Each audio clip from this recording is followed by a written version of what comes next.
Hey, what's going on, everybody? Welcome back to the channel. Today, let's talk about a phenomenon that ends up happening every single year in most of the country around the May, June, July time period, depending on where you are in the country. For me, on Lake Chickamauga, of course, we're not here at Lake Chickamauga right now, but on Chickamauga, it usually happens around June-ish, you know, maybe late June, sometimes even into July. But of course, we're talking about the #1 anticipated hatch for bass fishermen, not cicadas, which that's a big deal too, but mayflies. The mayfly hatch is a really, really big deal for bass fishermen around the country because it is such a huge boost, such a big time buffet for the ecosystem when it happens. You know, when you have those little morsels, you know, emerging from the water and then, you know, flying around and landing on the water, and you got the panfish, all the different species of fish coming up to eat them, and then you got the bass feeding on the mayflies and the other fish that are feeding on the mayflies.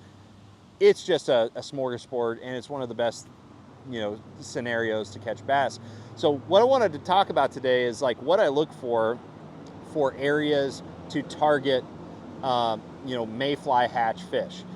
And this is something that I've really grown to understand over the last, you know, decade especially. But really, probably the most important thing that I'm looking for during the mayfly hatch is the type of, you know, the type of cover that the mayflies are attracted to and where they like to hang out. And usually that means some type of overhanging tree limb or shrubbery on the edge of the water. Okay, when those mayflies emerge, they try to climb up on any type of you know, foliage that they can to be able to, you know, develop their wings and all the different type of stuff that goes on in that process of their transition period. And so when I'm going out on, like, say Lake Chickamauga, for instance, one of the first things I'm looking for is kind of like a steeper bank. So maybe where a creek channel comes in towards the shoreline. It doesn't have to be like a full-on bluff, but if I have a creek channel that kind of butts up against the shoreline and I have some overhanging trees, that seems to be like the perfect scenario for mayfly. And I think what's happening there, the reason why it's, you know, having deep water access is really important, is because I think the mayflies, they don't want to, you know, the larvae don't want to travel very far to be able to get to the shoreline and then into those trees, those overhanging branches. They want something where they can, you know, develop in the larval stage, you know, in the deeper, cooler water, safety of rocks and things like that. And then once they emerge, they're like immediately there by the trees, so they don't have to go long distances. So that's like what I look for. And another big key is, like, when you're driving down the lake, there's a couple things you want to look for. #1, you want to look for trees that kind of look darker than usual. Like there's actually 3 different things I look for. Darker limbs.